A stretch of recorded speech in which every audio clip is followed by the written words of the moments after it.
so here we go. Tell me when you're ready. So good evening, everyone, and welcome to this special session of the West Ada School Board. As is our custom, we'll be starting with the Pledge of Allegiance. Please stand.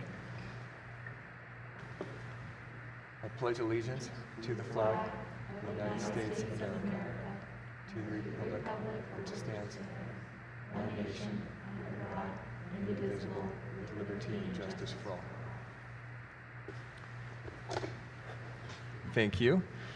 Clerk Newbold, do you have any updates or changes to the agenda?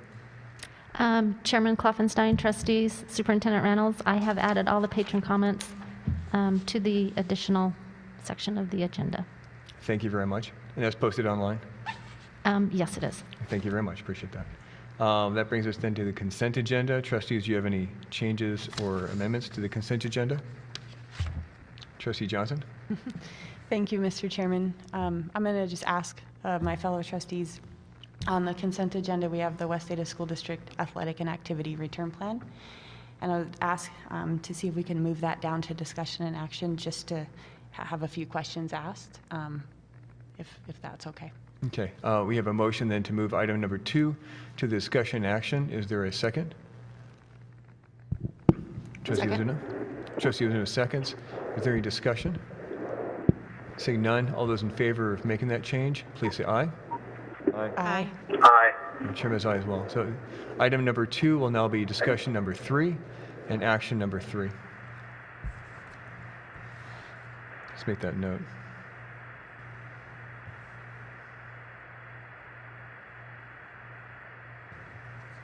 Are there any other changes or amendments from trustees? Would it become an action item? Seeing none, then please, then you can move to a motion. Is there a motion for the consent agenda? Mr. Chairman, I would move that we adopt the consent agenda as modified. Thank you very much, Trustee Johnson, with that motion. Is there a second? Second. Trustee Smiley with the second. Is there any discussion? Seeing none, all those in favor, please say aye. Aye. Aye. And Chairman's aye as well, so it's unanimous. Aye. Sorry, Mr. Chairman. Keep thinking everyone's saying something. I probably beg your pardon. So that then brings us then, so it's unanimous. That then brings us into the discussion item number 1. This is the update to the reopening plan, and Mr. Heller will lead this discussion. So Mr. Heller, you have the floor.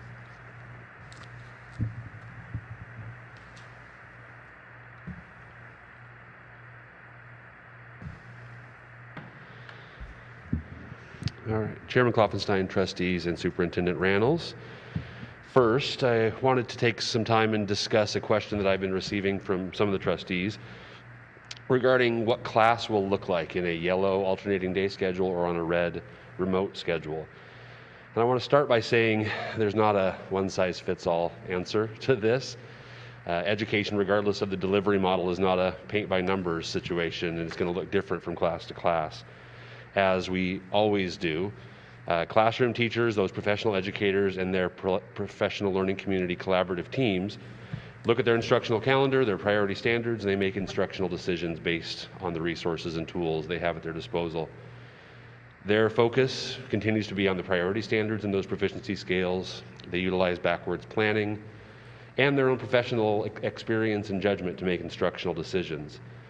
Our teachers will make decisions on which elements of their standards are going to be covered when students are in person versus which ones can be covered from home. And they also make decisions on what the appropriate instructional strategies will be used, whether it be in person or at home. While one of our teachers may choose to focus more of their face-to-face learning time on more direct instruction components, another teacher may choose to have students watch pre-recorded instructional videos from home so that when they have the students come to class, they can engage them in different types of activities to deepen their learning. Our district curriculum and instruction team has developed instructional planning guides for yellow and red. Those are available on our district website under the COVID tab, and that's available for parents to review as well. These guides serve as our banks of the river for our teachers. They allow them to understand kind of the guide with which they need to work, but they also provide autonomy and their professional judgment to be applied as educators. At minimum, we have asked that there is some daily synchronous interaction and instruction in our classrooms. We've given guidance that at the elementary level there should be, at minimum, a morning meeting with students, both in person and remote. For secondary teachers, we have asked that at minimum, at the beginning of each period, teachers and students have a remote check-in to start class, and also consider an end of the period check-in as well. The expectation is that anything that is synchronous or live be recorded so that students who cannot get on during that live component from home will have the opportunity to get and watch that pre-recorded video at a different time. Our expectation is that students will complete the work that's assigned to them, whether they are here in face-to-face or whether they're at home working remotely, and that teachers will continue to collect work, provide feedback, and give grades for those assignments. Our goal with all of this, whether we're in green, yellow, or red, is to move our district to a more blended learning model. This matches up with another goal of ours, which is to get to more of a competency-based system of instruction, where regardless of where a student is academically, they can move and accelerate their learning at a faster pace, or they can, if necessary, slow down and take the appropriate measures they need to learn at the pace they need. Having a blended approach with one-to-one devices and the work we're going to be doing this year is going to make our teachers better and stronger as we're moving into that competency-based system. Now, as far as the bell schedule goes, we have given our elementary schools a general yellow and red bell schedule, but they are going to need to modify that, and they have modified that to match their special schedule. When is PE offered? When is health? Those sorts of things. At the middle school and high school level, we have just asked that they follow their building period by period bell schedule, both in yellow and in red. I want to also be really clear. This is not going to be perfect. It's going to be messy. We are asking teachers to do something in a different way than they've really ever been asked to teach before, ever before. And so we know it's going to be imperfect at times. We're asking teachers to take instructional risks, try a delivery model they've never used. And so, like always, we're going to evaluate what we do. Our principals do a great job of working with their teachers and seeing what's working, what's not, how do we make changes. So I know that there's a lot of nervousness out there. I've seen some really great examples of what can be done. If our teacher PD that's happened the last 4 days, as teachers have been on contract, we're going to make all of those video PD sessions available to you as a board so you can see the opportunities our teachers have had. And I think you'll see the opportunities we've been giving our teachers. And we've asked them, rather than focus on what we can't do, focus on what if we could.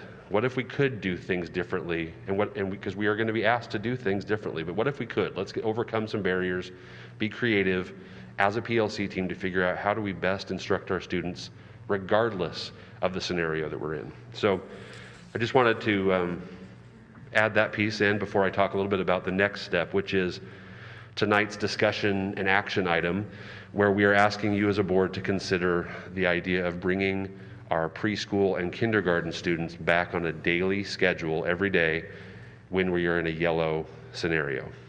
And so for some background on that proposal, Tracy Garner, our health services supervisor, and myself met with CDH, seems like a week and a half, 2 weeks ago now, talking through this idea of K-5 students being able to attend daily in yellow. And the concept of this stems from data in the community as well as around the world in terms of virus transmission in the age group of students from our K-5 population. And what's becoming pretty clear is that our younger school-age students don't contract the virus at the high rate that adults do. And when they do contract the virus, their symptoms are generally mild. And based on what we have seen in child care centers and day camps, the students don't spread the virus to their peers and to other adults at the rate that adults do. The concept we proposed to Gina and CDH was that in yellow, we'd like to bring our K-5 students back into our building daily. And to do so, we would operate our individual grade level classrooms as self-contained pods to minimize intermingling of students from different classroom pods. We were very transparent with her that if we brought our K-5 students back on an everyday schedule, we would not be able to facilitate 6 feet of physical distancing within all of our West Ada elementary classrooms. She understood that, but encouraged us to consider continuing forward with this idea, as long as we were able to keep students from the different classroom pods separated from each other. So if one first grade classroom and another first grade classroom, if we can keep those pods of kids from intermingling, that would be sufficient. Now that will require things like further staggering lunches, further staggering how we handle recess, how we handle special schedules. All of those things will have to be considered by our buildings in order to do that. But we do think it can be done, but there's definitely some work that would need to be happen in all of our buildings to go K-5. She also recommended that if we move forward with this K-5 plan, that we don't bring all K-5 students back at once. She recommended maybe a slow, staggered release where we maybe start transitioning smaller grades at a time and then eventually moving to all K-5 back in the building. So we started today with this recommendation that you consider preschool and kindergarten. We surveyed our preschool and kindergarten teachers to gauge their comfort level with this idea. The survey was a 0 to 10 Likert scale, with 0 being very uncomfortable and 10 very comfortable. And so typically on a 11-point scale like this, the 6 to 10 range would be the comfortable range of the survey, and the 0 to 4 is the uncomfortable range, while 5 is neither comfortable nor uncomfortable, right in the middle. Our average preschool class size right now is 5 students, with our largest currently sitting at 8 total students. 87% of our preschool teachers responded to the survey, and the results were mixed. As you can see, 50% of the respondents answered within the 6 to 10 comfortable range, while 30% in that 0 to 4 range. Another 20% right in the middle at 5.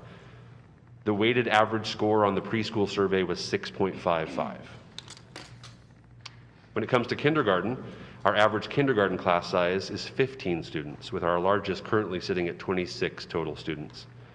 In terms of the survey, we had 100% of the kindergarten teachers respond.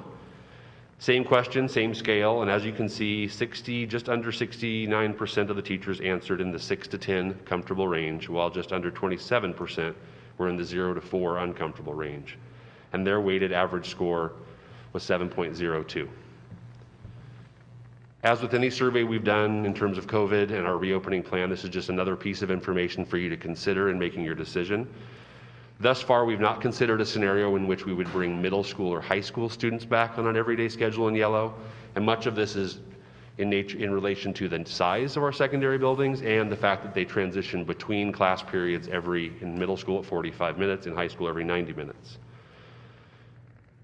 If the board approves the preschool and kindergarten proposal tonight, an option the board could consider is giving our superintendent the authority to continue to stagger and bring in more grade levels as we go through this process. So eventually bringing in first grade and second grade, and et cetera. This would allow our buildings to slowly stagger in and allow them to change their plans, evaluate how it goes with kindergarten and preschool, make any changes they need to make to their health and safety plans to accommodate larger class sizes and larger groups of students in the building, ensure that their lunches can be staggered appropriately, and all the other changes can be made. So at this point, I will stand for any questions you may have. Trustees, do you have any questions for Mr. Heller?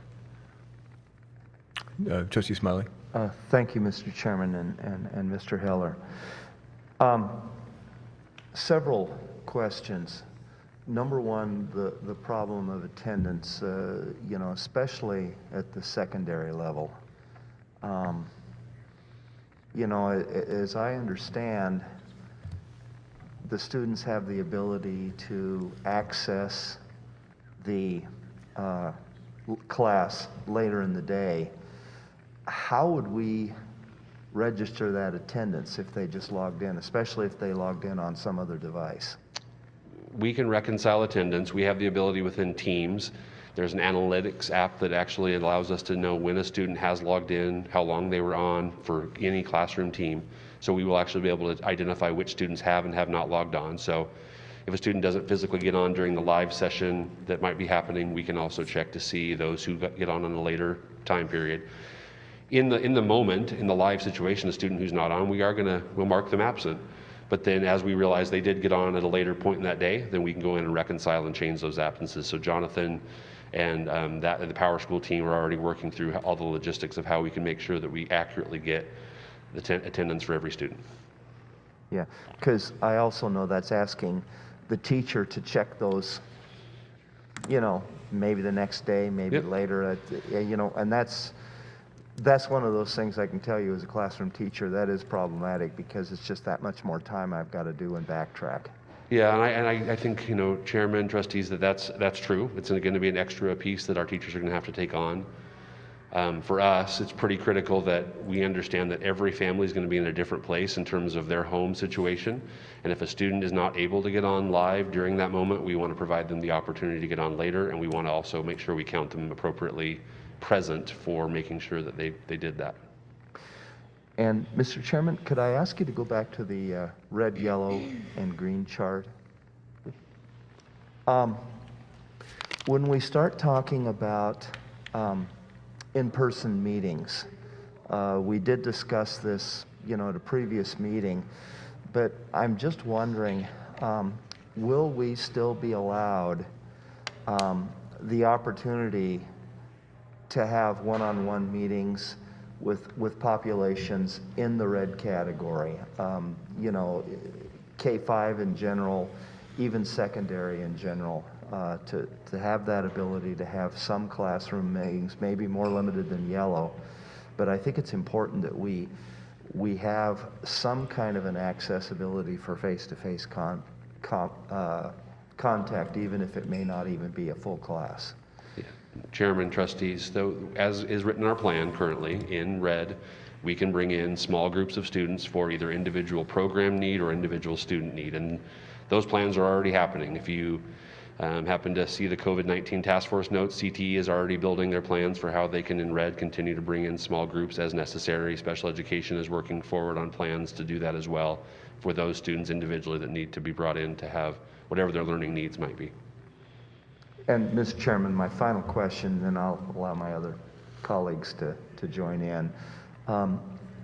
As we look at, you know, CDH recommendations, as we look at those other things, my understanding is that the district, and we can also designate the superintendent, we can come up with our own plan, and they are not, you know, those recommendations are just that, recommendations.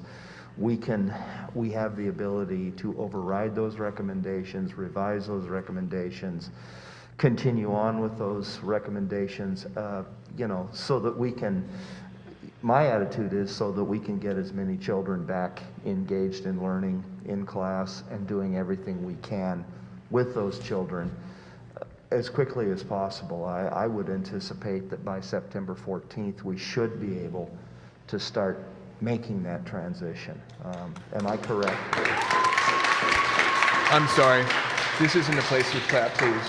And if you would please, anyone without a mask, if you please wear a mask. Thank you very much. Chairman and trustees, so I will just say, Trustee Smiley, that is absolutely correct. They are just recommendations from Central District Health, and the board has the ultimate authority to decide what our plan is going to be in terms of reopening. Thank you. And I just, if I can clarify, Trustee Smiley, I believe we've approved those. Yes. So if we don't approve those, if we change the guidelines, we probably would have to go back to a board vote for that, because we've already voted on August 4th. Yes, Mr. Chairman, I agree. Excellent. Thank you very much. I wanted to make sure that we got that out. Understand. Any other trustees with questions? Trustee Ozuna? Mr. Chairman, thank you. I agree with allowing pre-K and kindergarten to be full class sizes when we open in yellow. I think that that's great for them. I also would support giving our superintendent the authority to start staggering in grades 1 through 5 into the classroom, because I think that's the best place for these kids to be. That said, I think that our safety plans really hinge on wearing a mask, washing hands, and being distant. What I want to clarify is that we passed a mandate last week for that, in addition to the CDH mandate. I'm asking for that to be part of the dress code, to give additional authority for our building administrators to go ahead and make sure that that mandate is in place, because in order to get our kids back to school, which is the ultimate goal of all of us, we need to make sure that those safety protocols are there, and we need to keep our staff and our students safe. Chairman and trustees, and at this point, we would, if there's a recommendation from the board in terms of anything regarding policy that we need to change, we would take any recommendations that you have, and we would be happy to bring something as early as next week to the meeting if necessary. Thank you for that. I am very supportive of doing whatever it takes to get our kids back in the classroom safely and in a way that will keep our staff safe as well. As are we, yes. Thank you. Trustee Dito. Thank you. Trustee Johnson, please. If I can scoot up here. Maybe I can echo, I'm on the same page as Trustee Smiley and Trustee Ozuna. What I have a couple thoughts, so for that feedback, because I think you just asked. So it is imperative that we keep the kids safe in the school. And one of the ways that we do that is everybody has to be part of the team that complies with that. Everybody. That means parents, that means kids, that means teachers, that means everybody. So that means, just like we have on our door out here out front right now, face masks are required if you come in the building. They're also, we've already said that's part of the process. So I think part of our policy has to be it's required in our building. It's also required as an individual that we say we will do what we need to do to be back in our building safely, and we all join as part of the team doing that. So those are the two I would suggest we look at for next week. The other piece of this is, so let me say first, thank you for moving us forward down the direction. I think gradual is fine. We got to get started, and we got to start somewhere. We also kind of have to reassess, right, as we go through the process. And so my other ask, and it may be 3 or 4 weeks down the road, is that as we kind of move down this path, and we're all hinging right now on Central District Health, so let's hope that they do the right thing as well, but that we come back and we reassess with our staff. How are they feeling? How are they feeling about the safety protocol management? How are they feeling about the classroom management? What do we need to adjust with? Same thing for our parents. Because as much as we have different voices being heard and sent to us, we have a lot of different voices coming at us. And they're in different categories.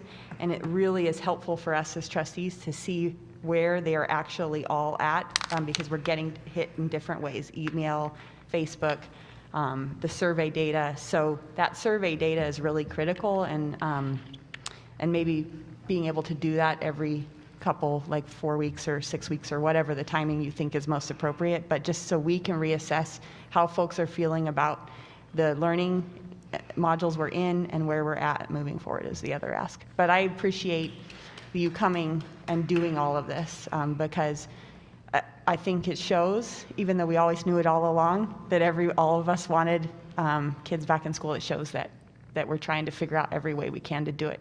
And I'm with you, it's going to be messy.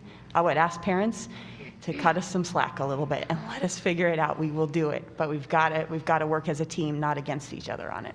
Thank you. Chairman and trustees, I would also add that we talked a lot this morning about Central District Health, the metrics they are using, and trying to have a transparent idea of what they're actually using to make their decisions. And we also started talking about that we need to maybe start identifying what our metrics need to be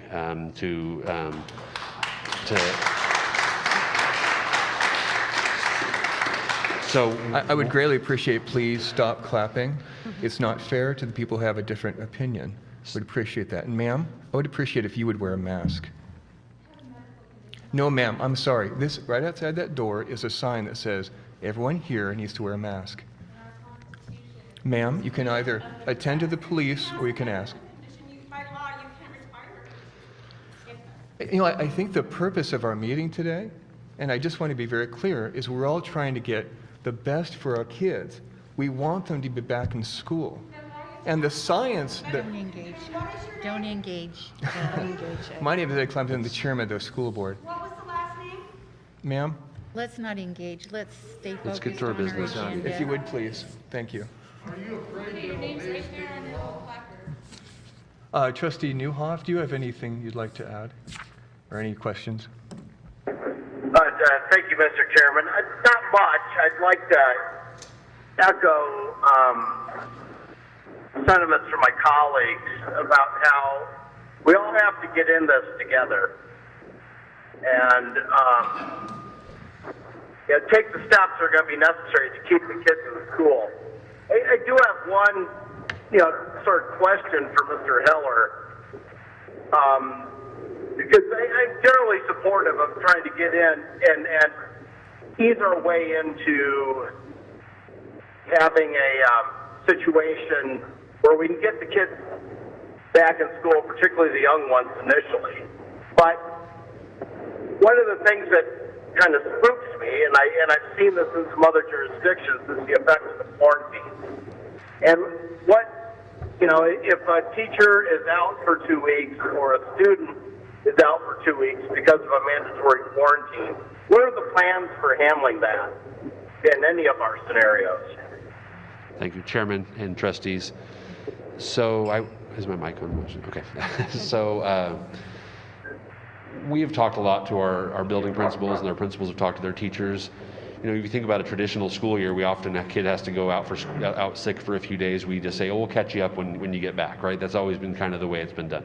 That's not going to work if a student has to do a 14-day quarantine. So we have talked that because we have one-to-one, because we are working through this blended learning approach, that there's no reason why that student, as long as they're well enough from home to continue to engage on their device and work from home, that we can't continue to keep them engaged in the learning process. And so we will work with those individual students from home if they have to quarantine to keep them on track as best as they can given their situation. So we do believe that we can do that. It's a challenge. As I said earlier, all of this is a challenge. It's a new challenge, but our teachers will rise to that challenge if given the opportunity. And I know that our teachers want to get our students back, even at least on an every other day schedule, to get them in person as much as possible so that they can get that instructional process going, get used to having kids back in the building and doing that. And I think once we do that, they will be able to bring those kids who are quarantining from home into the fold and keep them learning and keep them on track. And I hope that's true, Mr. Heller. My biggest concern actually is the high schools now that we've moved to the quarter, because you're missing 2 weeks potentially of a quarter of your class. And hopefully I don't know how administratively we're going to, if a kid gets behind because of a quarantine and the quarter's over, I assume there's going to be some sort of accommodation for them? Absolutely. There will be accommodations for students who have to miss significant time due to a quarantine. We will make every accommodation to ensure that for those students, and that's something I am very confident that our buildings will do. Okay, and what about the issue of a teacher that's out of the classroom for 2 weeks? Chairman, trustees, certainly I think we all are a little concerned in terms of the substitutes and whether we're going to be able to adequately staff classrooms in those situations. Our subs are getting trained on how to use the same Microsoft tools that our teachers are being asked to use. Our digital integration team is currently working closely with sub placement to identify how do we ensure that a teacher that walks into a teacher's classroom has all the tools at their disposal to connect the students and do what they need to do. I also know that at the building level, those PLC collaboration teams are talking a lot about, if my cohort has to be out for a while, how do we as a team come together to make sure we're taking care of each other's kids and doing that. So much like we do in everything else, our PLC teams help each other through this process. But subs is the unknown, and I think we all know, much like in the spring, bus drivers, if we don't have enough bus drivers to run the routes, if we don't have the teachers to teach the classes, those are real concerns. And when we talk about what's best for kids, and what we want to do to help students, we also have to consider the fact that there is a staffing implication, and if we don't have the staff to do the job that we need them to do, then that becomes an issue for us. And so we are trying to put every possible plan in place, and we also know that every plan that we set, there's a really good chance that it goes off track, and we have to have second and third contingencies in place. Thank you. That's all I have. Thank you very much, Trustee. Thank you very much, Trustee Newhoff. Trustee Johnson, do you have another question? Actually, I don't have a question, but Brett, something came up that kind of popped into my mind as we start to talk about the dress code and the building requirements. A number of our neighboring school districts have dealt with that issue already around what's required in their building around face coverings. And I'm happy to work with you if you need it, but I think we need to model the similar policies, because I think we're consistent with where our neighboring school districts are at on that. Like Valley View would be the one that I can think of right now, so. Yeah, typically, I believe, Chairman, trustees, that our region directors run that particular policy, so we may see which one of them wants to draw the short straw and be the one that gets to adopt and make those changes. But yeah, we can certainly work with you on that. Are there any other questions on this policy? Trustee Smiley? Just a second, let me. My question, Mr. Chairman and Mr. Heller, concerns, especially concerns staff, because we've been getting a lot of feedback from staff, and the reactions are mixed, as you would expect, but especially for a lot of our staff that are mid-career professionals. I don't mean to stereotype, because I think that it really can't be, but just a general feeling of a little bit of uneasiness, and they would like to have some consistency, and so that we can plan, and it's really hard, because we're literally, as the recommendations are changing every Monday, it's hard to keep up. But I wanted you to address the issues of staff in a little bit more detail, if you would, and then I would also, I'll just let you answer that one. Chairman, trustees, I'll start by saying, in terms of certainty, I think everybody's looking for some certainty right now, and we're in probably the most uncertain times we've been in, and that's challenging. I also know that for staff, they have been working outside of a traditional building with students and staff in it really since March. Many of them were working from home, teaching from home, building those remote learning packets from home, and now they're coming back to a situation where they're in a building, and next week, soon, students will be coming back into those buildings. I think there's an uneasiness, but I also know that every teacher I talk to is excited for the opportunity to get students back in, and there's this, as you kind of get back into it, you get comfortable, and you get more comfortable, and part of that's why this idea of even staggering in elementary over time is it builds capacity for folks. I mean, there's a sense of fear in our community from at least a portion of folks. But I also hear from staff all the time that want their kids back. And so much like our survey we've sent to parents, many are bring them all back every day. And then we have staff or parents that are saying the opposite. And we have the same with our staff. We have staff that are saying bring them all back every day, and some that are saying not quite ready for that yet. And so those are just realities that we have to deal with. And our building principals, our HR director, our region directors, they're working through those individual concerns and trying to make sure, how do we make people feel as comfortable as possible? I think the reality is they're going to be as comfortable as that building safety plan makes them feel. And if we are absolutely implementing the building safety plan at a high level, then they're going to start to slowly build comfort. And I've even heard that from teachers over the first 4 or 5 days that they've been on contract, as they've slowly started feeling more comfortable, because it's just been a while since they've been in their traditional job, and they miss it, but there's also some nervousness and some unknown and uncertainty.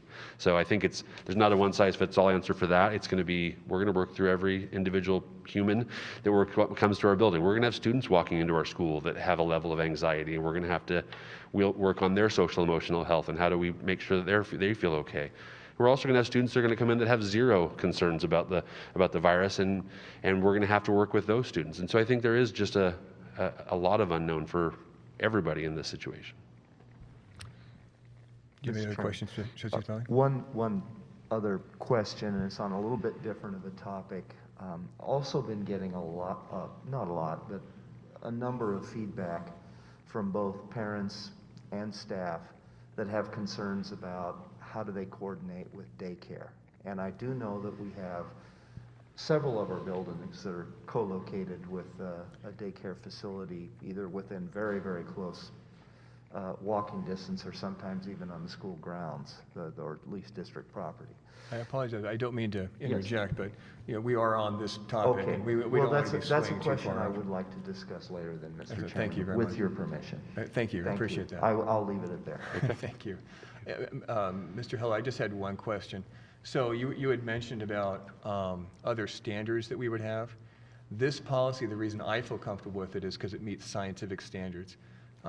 We would be having the same standards, is that correct? I mean, my understanding is, according to the American Academy of Pediatrics, that we would be, children under 10 express a lot, they express less characteristics of the virus than children over 10. And that's why this policy actually makes scientific and solid sense. And we can actually bring it to teachers and feel comfortable that their health will be protected. Over 10, even through a K through 5 environment, might be more problematic. Is there a concern that you have that as we start going up this ladder of additional grades, that we would be going with older children that might express more adult-like virus symptoms? Chairman and trustees, I think our biggest concern at this point has been in the 6 through 12 grades, only because it's becomes much more difficult to do any type of self-containing of a classroom pod once you get into the secondary level where the students transition between class to class. You increase your fishing net, to use CDH's terms from a couple weeks ago, and you're potentially having a wider exposure opportunity at those older grades. So 5th grade is clearly, it's our largest in terms of class size, and so I know that there are probably going to be 5th grade teachers who will have some level of concern with just the number of students in their room and the ability to create some level of physical distancing. But our focus has been K-5. We have done a lot of research around the country. Many districts have been bringing K-5 students back on an everyday schedule and having some good success with it. The reality is, there is the opportunity in a pod, self-contained pod, that you might have an outbreak within a pod, and you may have to shut that particular classroom down. And that's a reality that we may have to face. I think we want to have the opportunity to get started facing those challenges and getting students in school. And we have, I think, great plans in place. Our health services folks have great plans in place. Our buildings have plans in place that we believe we can execute and bring students back and get them learning in person as soon as possible. Thank you very much. I truly appreciate it. And thank you very much for this presentation. Yeah, thank you. That brings us then to the next item in discussion, which would be revised policy 501.5 on school attendance zone. And this is the 4th reading. And Ms. Jackson will be presenting this.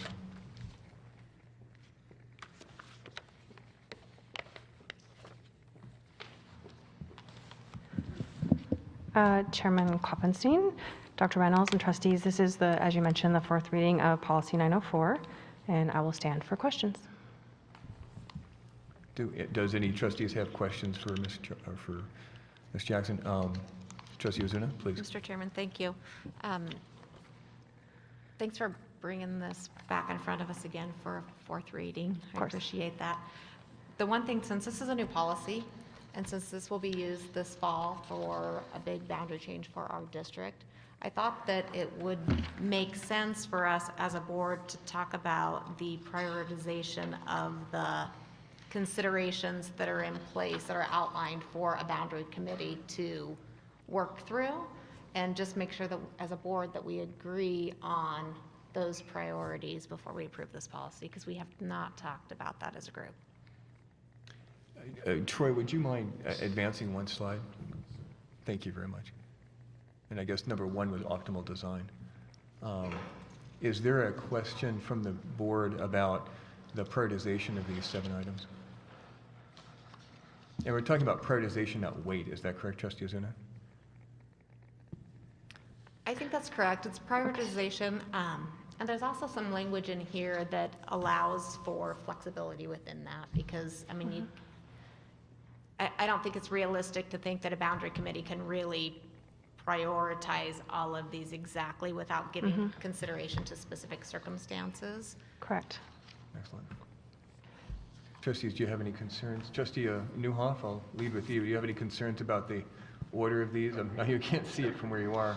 I hope you're not driving. Well, I reviewed it. One could argue a whole bunch of ways on this. I don't have any great particular issues with it. So.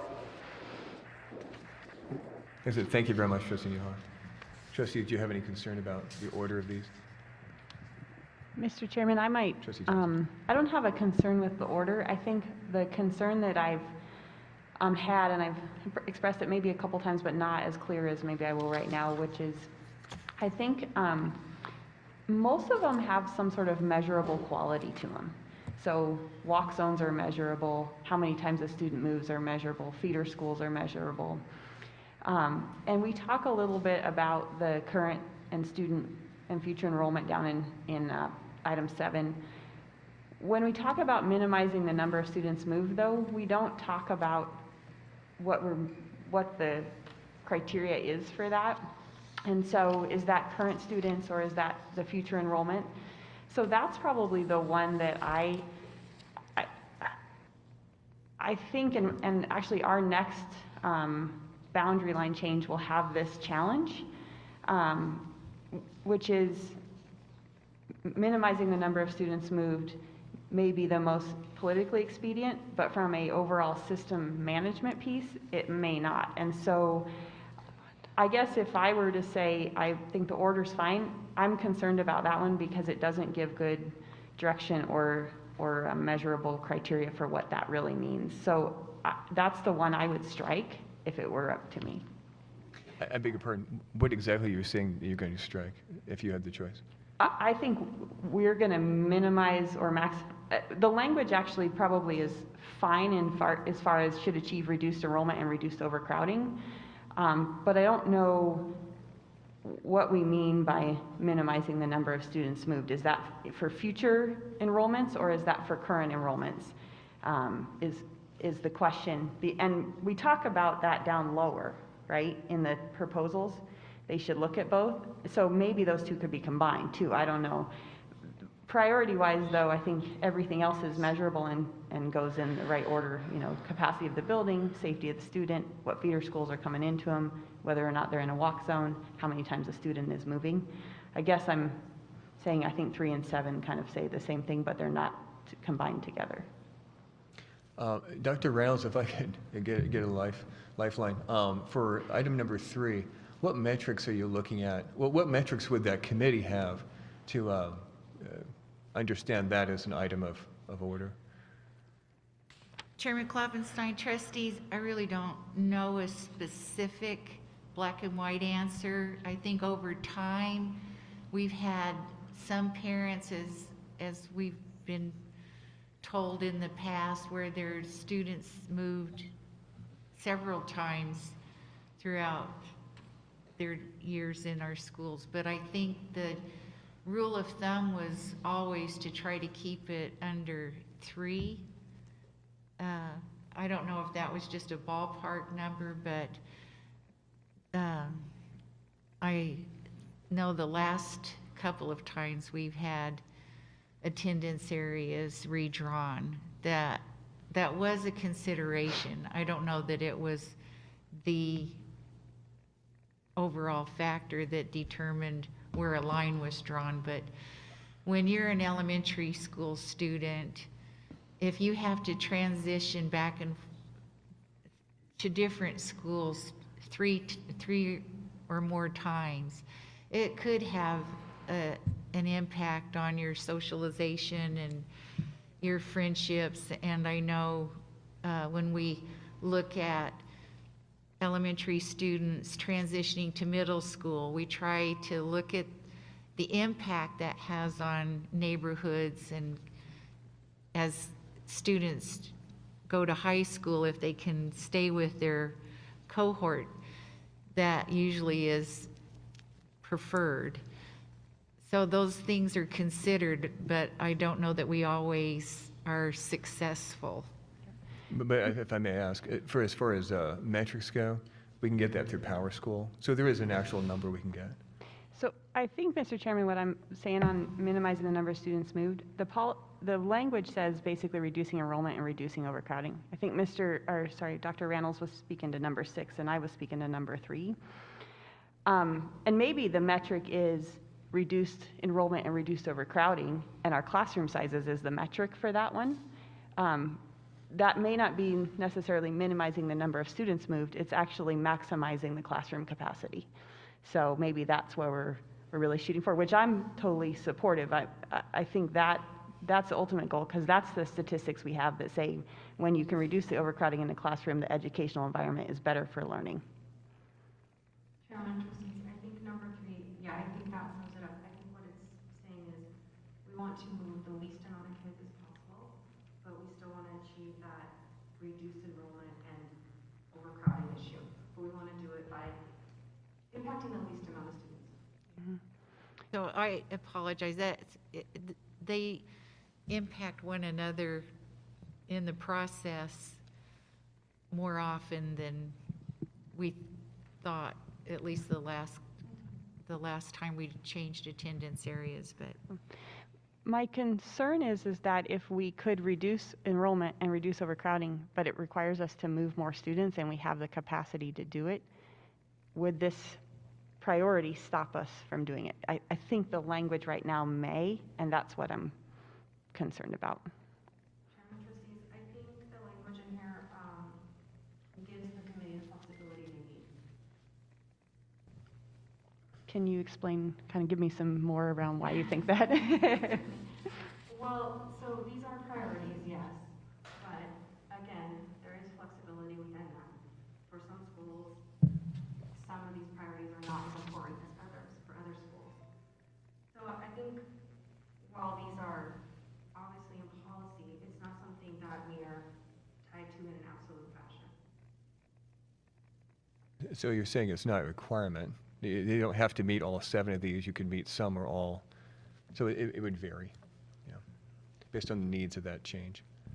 Excellent. Trustee Ozuna? Mr. Chairman, I know that I've said this more than once, and Mr. Exline was probably tired of me suggesting that we put priorities around this. But I thought that that would give some guidance to the committees to use so that from one committee to a next, the priorities of the considerations remain the same.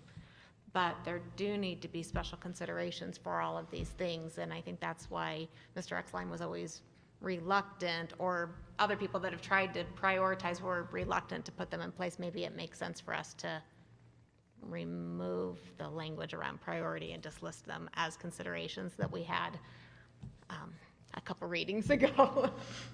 I'm not sure. Are you proposing then that we just remove the language regarding rank order, perhaps? I'm okay with it either way, but if that makes you more comfortable. I think there are advantages for us to prioritize it. And I'm also okay if we don't, we leave that within a committee. But if we decide as a board to leave that up to the committee, we also have to know that from committee to committee, what they use as their priorities are going to look different. Yeah. I'm comfortable leaving the priority. I'd actually just think we just need to add some language on number 3 that says classroom size is the metric, or something that we use classroom or an enrollment as the, I'd have to think, I can't think off the top of my head what the language would be, but something around that, because I just think it's titled wrong. I think we're trying to get capacity is our goal.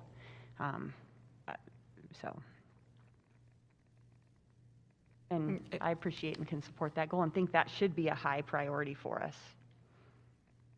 I actually think that's the goal of the policy, but I think the point of number 3 is really around minimizing how many kids are being impacted by any given boundary change. Excellent. Are there any other trustee comments? Dr. Newhoff, do you have any other comments? Thank you, Mr. Chairman. Night all. Thank you very much. Excellent. So we will move on, but thank you very much, Ms. Jackson. That brings us then to item number 3, which was item number 2 in the consent agenda, and that would be the West Ada District Athletic and Activity Return Plan.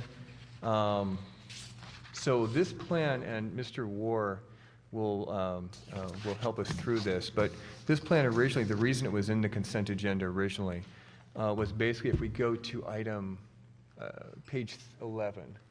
Is that page 11? Yes. Page 11 in the fall opening plan. Would you have that, Troy? Oh, no, you're fine. I think the point of order, or the point of importance that we had was the slide actually before. That might be good enough. Oh, yes, it's page 10. You have page 10? Page 10, yeah. Oh.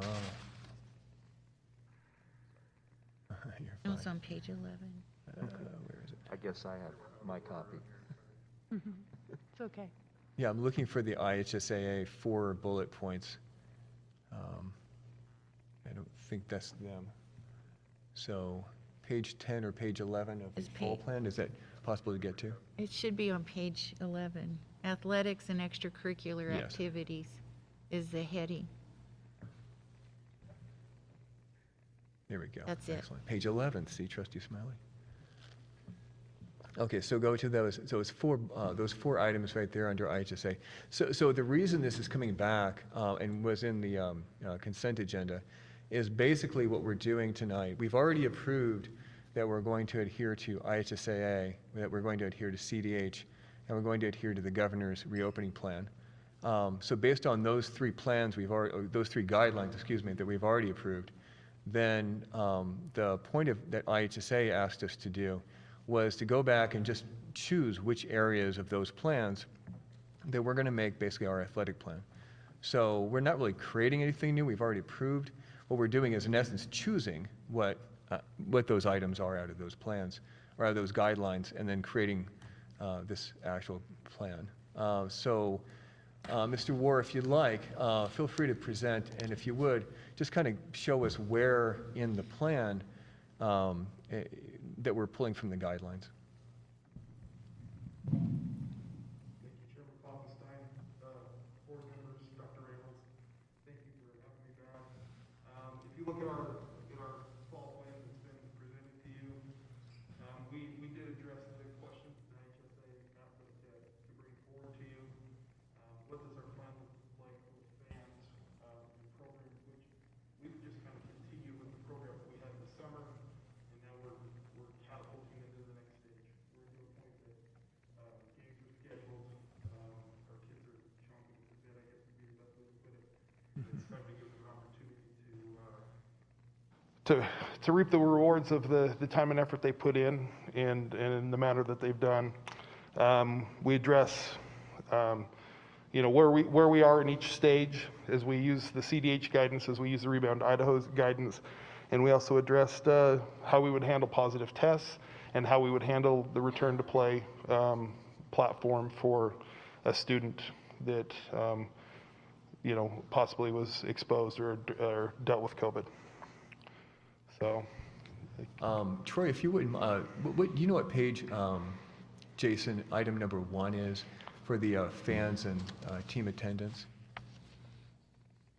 So I think we had, family and team attendance, transportation, and I think there was 2 others. So if we could just go, just to reference which items are in the plan that, and then where they are within the. Are we going to go to the plan that I shared with you? Yes, That would probably exactly, be easier yes, than your this. plan. That's correct, excuse me. Thank you.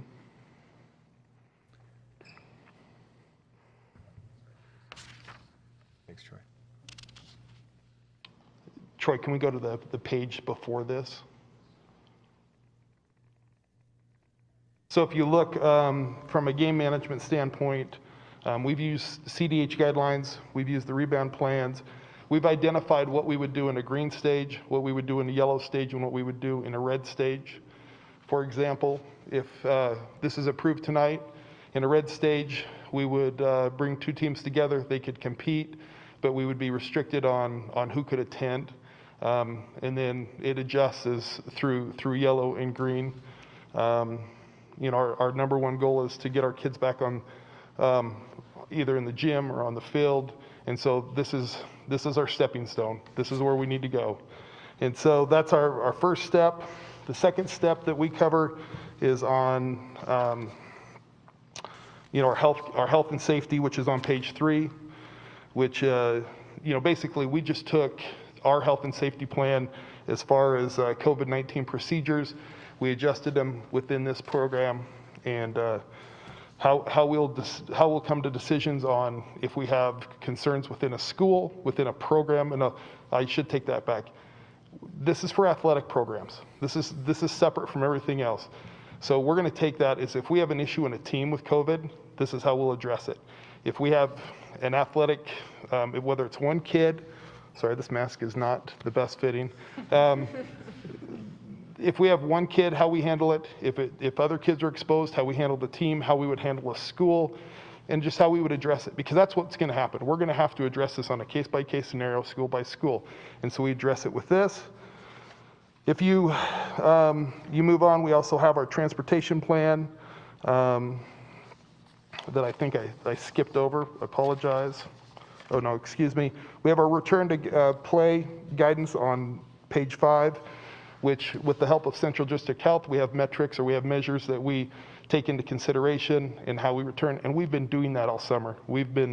If we had a kid that was exposed, or if we had a case, this is how we would handle it.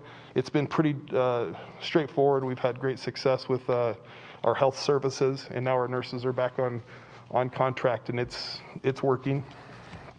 And then on page, our transportation plan is, sorry, I got a little off.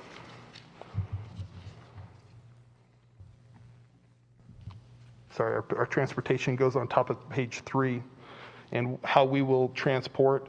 And we also opened up the idea, especially in our middle schools, that we have a plan for how parents can transport their kids to help alleviate buses and to address any concerns there. So if you look at our plan, we covered the IHSA requirements. This is just the overview of it. And then our schools have developed individual school plans to address some of the things that we've asked them to concern. Entrance and exits into facilities, procedures of how to handle restrooms, concessions, ticket taking, how we space out in the stadium or in the gym.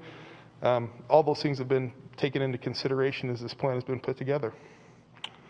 So hopefully that helps you, gives you an understanding of what processes have been gone through.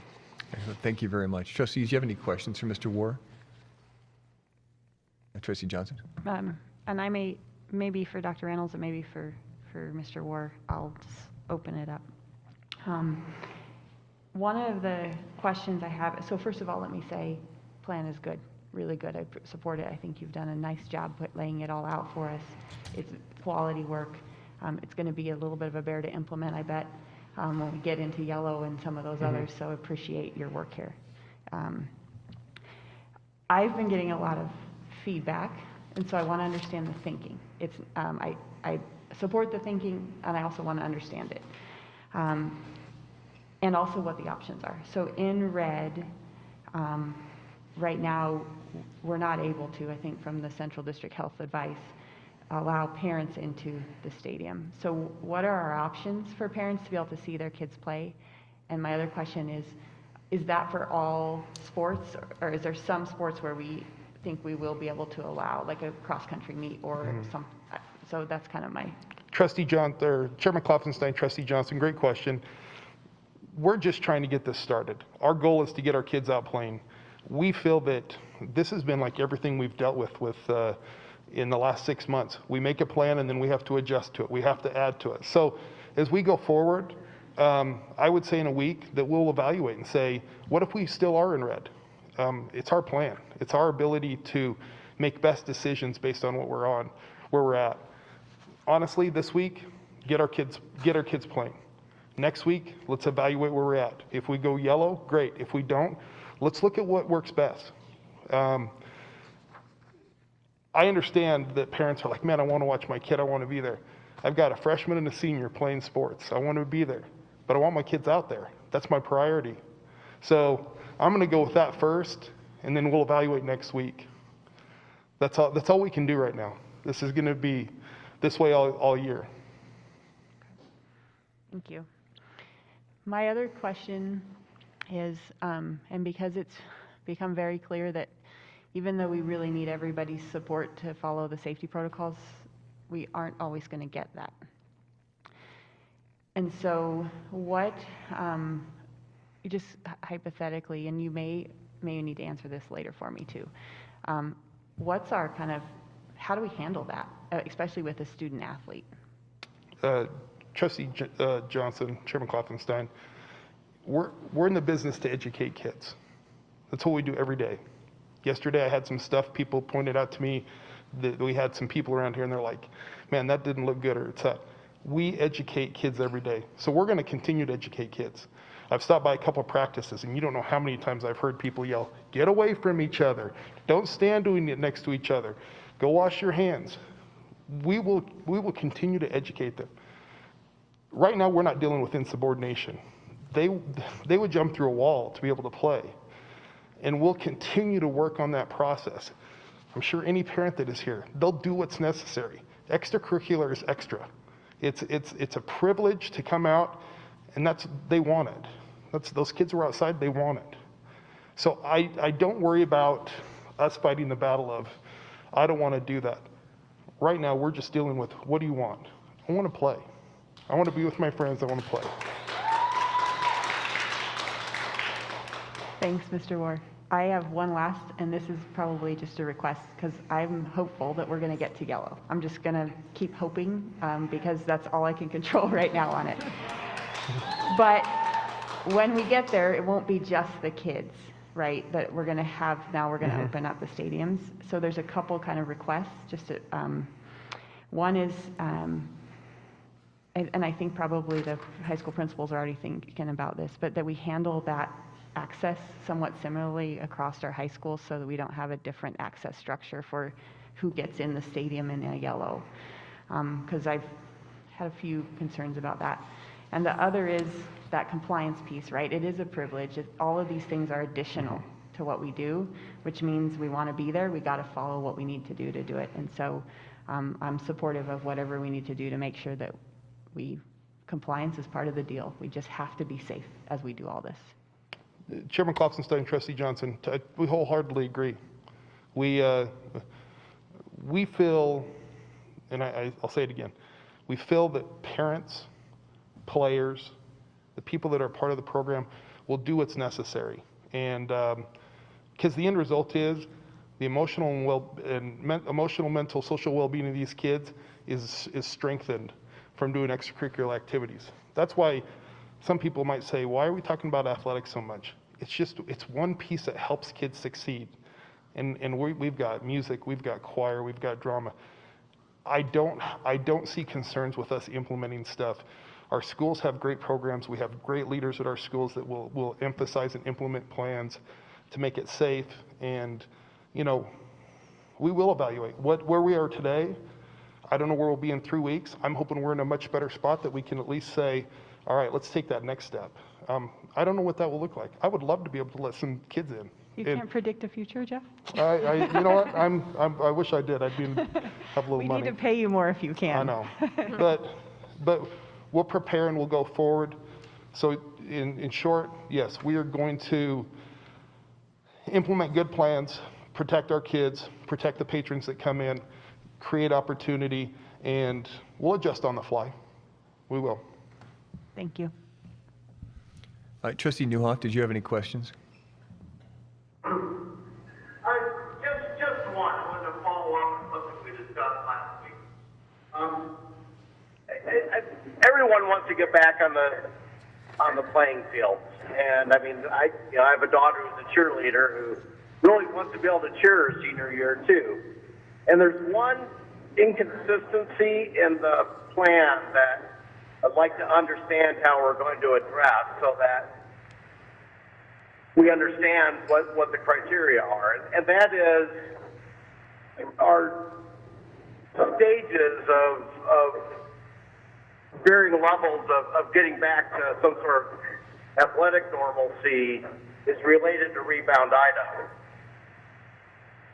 And right now, our county is in a different stage than the state is for action of the CDH board.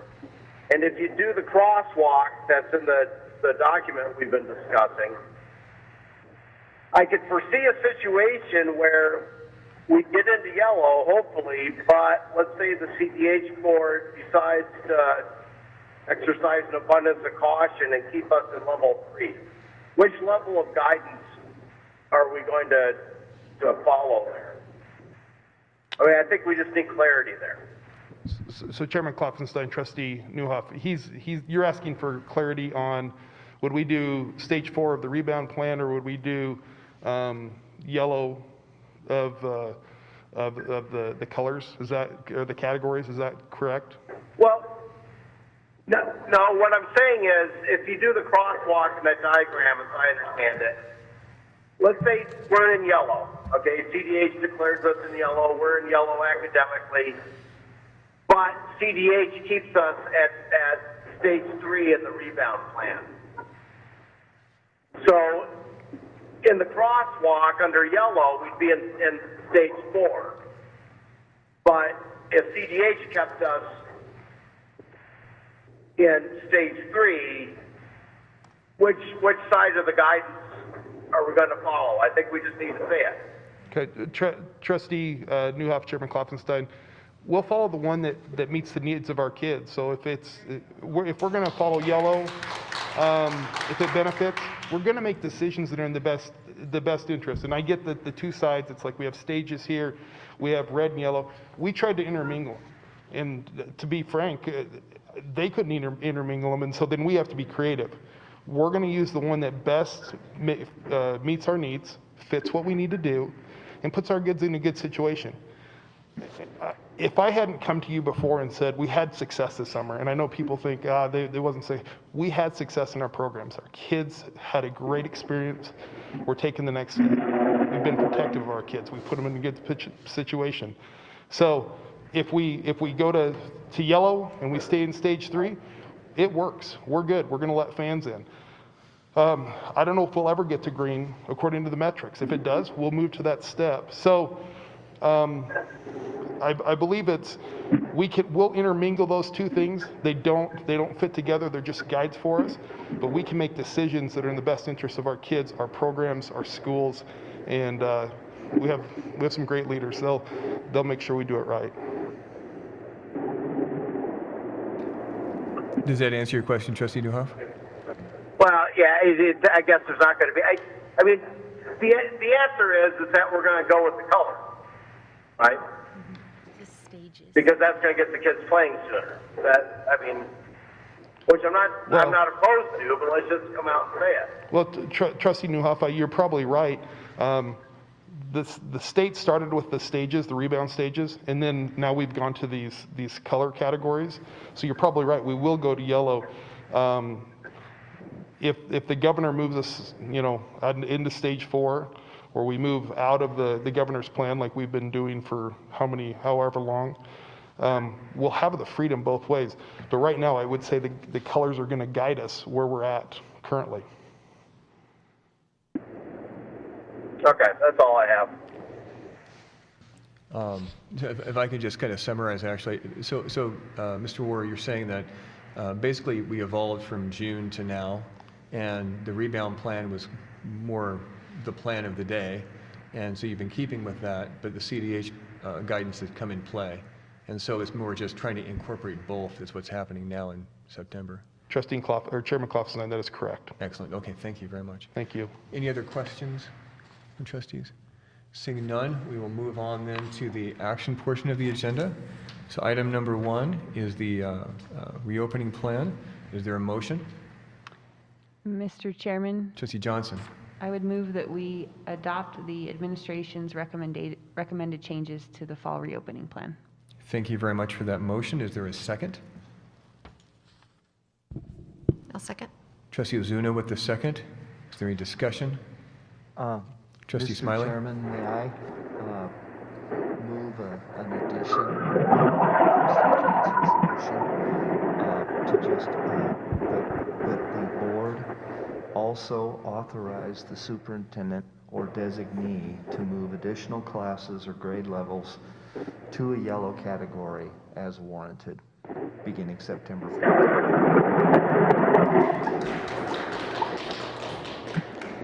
I beg your pardon. Would you mind, you have a computer in front of you, would you mind writing that? Or actually, if you would, just give it to Troy, and then he can transcribe it so we make sure we have it. Mr. Chairman, maybe I would just say let's have a second motion on that, so we adopt the language, the proposal as is, and then add that additional language if we could do it that way. I would acquiesce to the ruling of the chair on that. So you'd prefer not, the motion maker is really, it's up to the motion maker whether you accept a friendly amendment? just for giving time for clarity is probably just to keep moving. So, but I have a question, because I think what Trustee Smiley's trying to do is allow the superintendent to add everyday instruction to the grade level. I think that the expression of trying to stagger these things in and get kids back into class is something that I think is everyone's goal. And if there's a way of making that language a little clearer, I absolutely don't have pride of ownership into what I wrote down. But that's my ultimate goal, is that we do what we can to get kids back into classroom settings, you know, as the conditions warrant. I think that I certainly don't want to end up, I guess it was a major university that just reopened everything all at once, and, you know, that week there were 1,200 cases, you know, of positive tests, and I don't think any of us want to do that. But, you know, as conditions warrant, and I think easing this thing in, working by grade levels, and I think that we start with the lowest levels, and then we authorize the superintendent to add grade levels as we can to that plan. That's my goal. But I do understand your motion being that you're giving the authorization now, and that she would be at liberty to do whatever adding it whenever she would like. Yes, to the superintendent. To the superintendent. You know, and I think we do, I think we have to stay with what we have planned on September 8th. That's just practical. You can't move an entire district in just overnight. I think you have to have time to plan, and I think giving a week like we're, you know, doing, I think that's fair. So, That's why I put the word September So 14th. we have, okay, so the motion maker has to accept the motion or accept the friendly amendment, or choose not to accept the friendly amendment. So that's your choice, yeah, basically. but moving us to a yellow category doesn't get us to every day. Moving us to a yellow category gets us to alternating days. So I Yes, think the yes, language I think, needs to. I agree. I'll stand corrected on that, yes. I think that's what I'm trying to clarify is, I think the intent and the language are, we need to fix the language to say, authorize the superintendent or designee to move additional classes. Or grade levels. Or grade levels. Yeah. So,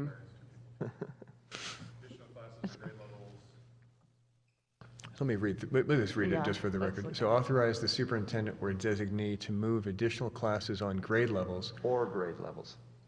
or grade levels. I would just say to move additional Grade grade levels. levels. To move additional grade levels, so we'll take classes or out. and we're moving them to full classroom size, right? Not alternating day is what you're trying to do? I'm very comfortable with the alternating days for now, yes. If I may, I'm confused myself.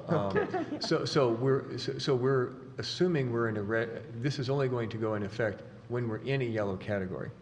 And what you're saying is that we're going to move additional grade levels to yellow. It's redundant, if I may say. Troy, can I make a request? Because I think I'm trying to get to where you need to go. Can you pull up the language that's in the plan, the red, yellow, and green language? I think there's some suggested language that says pre-K and kindergarten here. Yeah, the underlined language. So let's, because this is what you would want to add grade levels to. Do you mean this language? Yeah, he's got it up there. So Yeah, what we want to do is give the superintendent authority to add grade levels to attend school daily. That's the language used in our plan. That's what we would use. That would be the authority you would add. Yep. If, as it works, is that what you're trying to do? Yeah, Mr. Chairman, my intent is that I want to give the superintendent, you know, the authority to move us forward so that we don't have to wait for a board meeting. We can ratify that action at the next board meeting, so we don't have to call weekly board meetings to add grade levels. I don't want to do that. That's what I'm trying to do. Yeah, if I could just have Dr. Reynolds chime in. Yeah. Thank you, Chairman Trustees. So just to make sure I understand that you would like to have the superintendent have the authority to add more grade levels to all day, every day in K-5.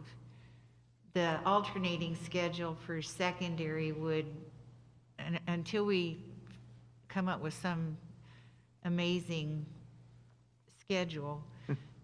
So for now, it would be to add a grade level or two as conditions warrant,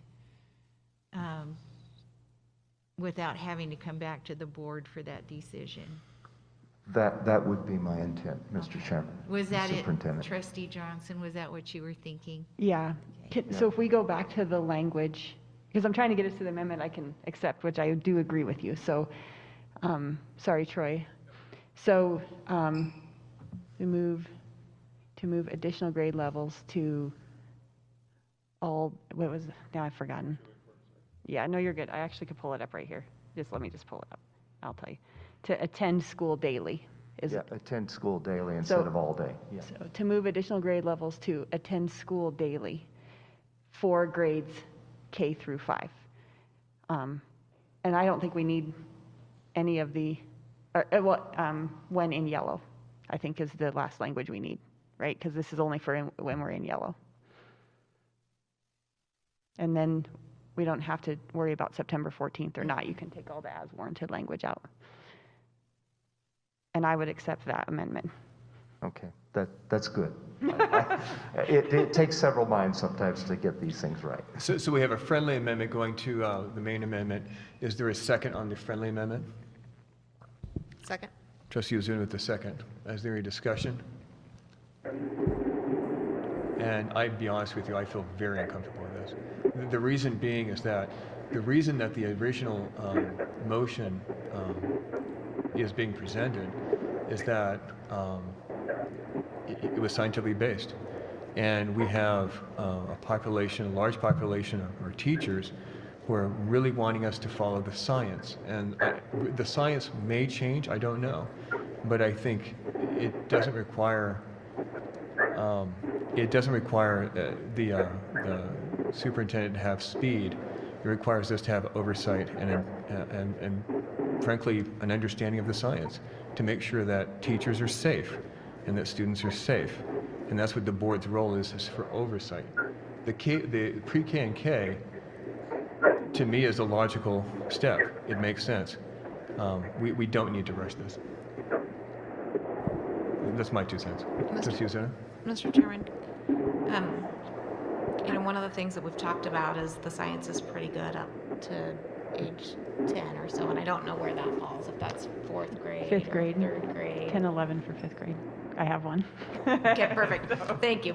But one of the things, I don't think that our superintendent would move for this without making sure that, we got input from our staff, that we know whether or not our safety protocols are working, that we're looking at our community spread. And I think the intention would be a slow, staggered rollout.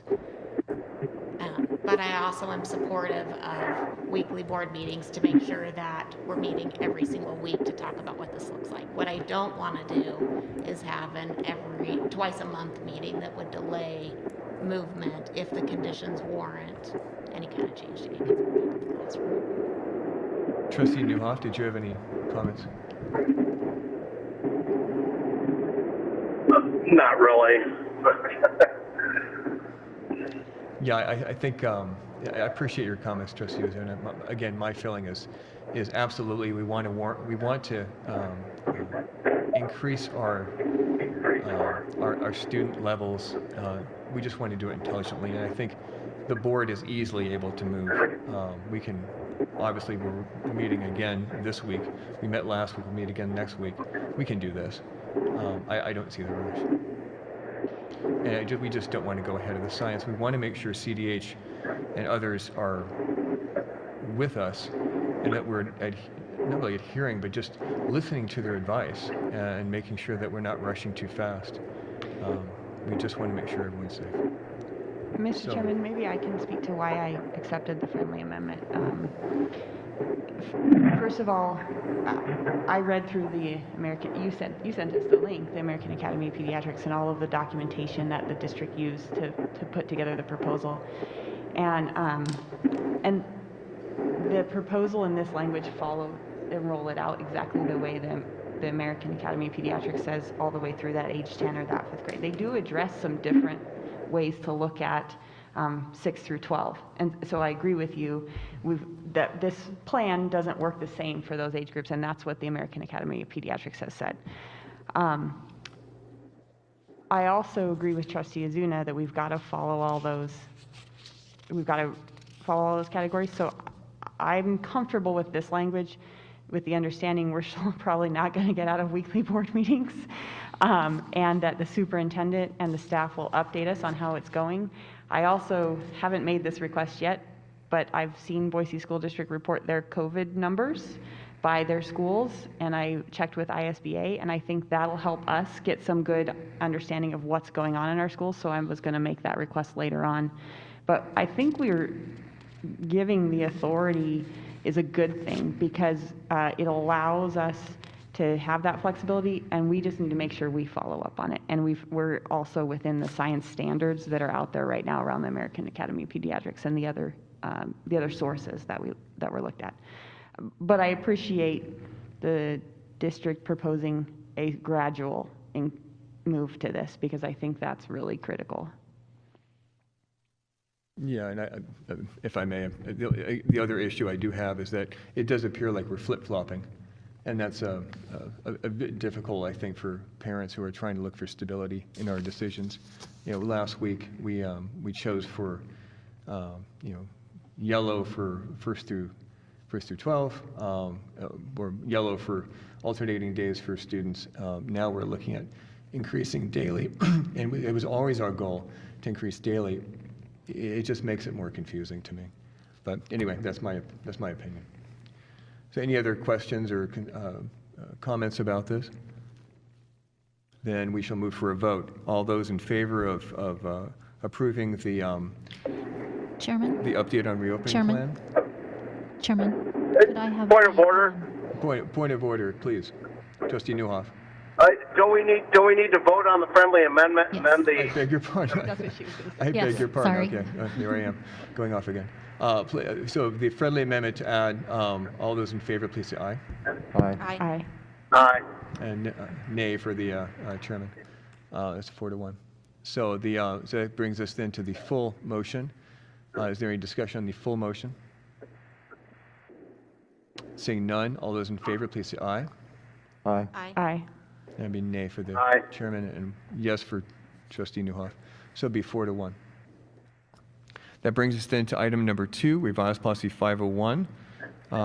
Is there a motion? Mr. Chairman, Trustee Smiley.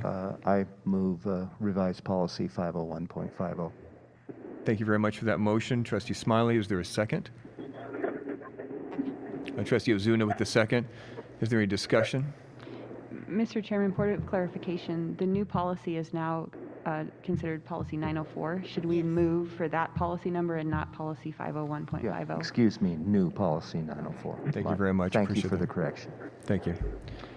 Is there any discussion or comments on this motion? I did have just a discussion. I guess what I'm comfortable with is we get started and we see how it works.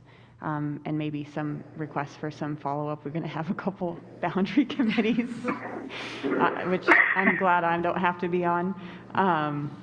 So we'll see how this works, and we'd appreciate some feedback. Mr. Trustee Chairman, Smiley? The boundary committee reports always come before the board.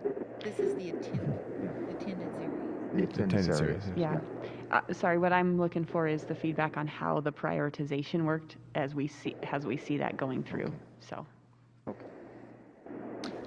Trustee Newhoff, do you have any comments? No, I don't. Thank you, sir. Excellent. Thank you very much. Then we'll move to a vote. All those in favor, please say aye. Aye. Aye. Aye. And Chairman is aye as well, makes it unanimous. That then brings us to item number 3, which would be revised West Data School District Athletic Activity Return Plan. Is there a motion? Trustee Ozuna. Mr. Chairman, I would move that we approve the West Ada School District Athletic and Activity Return Plan. Thank you very much for that motion. Is there a second? Second. Second. I'll give it to Trustee Newhoff. Trustee Newhoff with the second. Is there any discussion? Seeing none, all those in favor, please say aye. Aye. Aye. And Chairman is aye as well. Thank you very much. That then brings us then to adjournment. Is there a motion? So moved. Trustee Johnson with the motion. Is there a second? Second. Trustee Ozuna with the second. Is there any discussion? Seeing none, all those in favor, please say aye. Aye. Aye. Aye. And Chairman is aye as well. It makes it unanimous. Have a good night and thank you. And thank you very much for joining us this evening. Thank you, truly.